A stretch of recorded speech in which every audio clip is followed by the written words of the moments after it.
আপনারা বিভিন্ন হ্রদ, লেক দেখেছেন, কেউ বা নাম শুনেছেন, তাই না?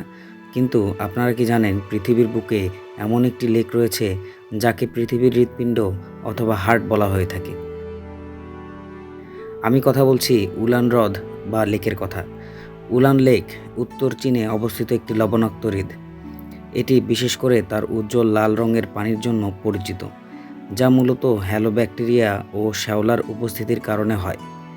এই মাইক্রো অর্গানিজমগুলো লবণাক্ত পরিবেশে ভালোভাবে বেড়ে ওঠে এবং এদের কারণে লেকের পানি রং লাল হয়ে যায়। লেকের আকৃতি হৃদয়ের মতো হওয়ায় এটিকে অনেক সময় পৃথিবীর হৃদয় অথবা আর্থস হার্ট নামেও আখ্যায়িত করা হয়।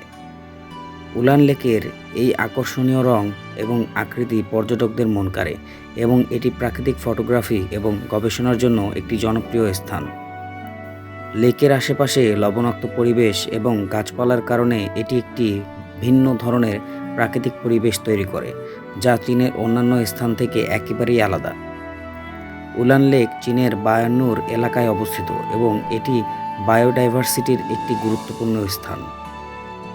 গরম গ্রীষ্মের মাসগুলিতে উচ্চ তাপমাত্রা, উচ্চ লবণাক্ততা এবং প্রচুর সূর্যালোকের কারণে হ্রদের লাল রং আরও তীব্র হয়ে ওঠে, যা মরুভূমির ল্যান্ডস্কেপের পটভূমিতে একটি মনোমুগ্ধকর দৃশ্য তৈরি করে।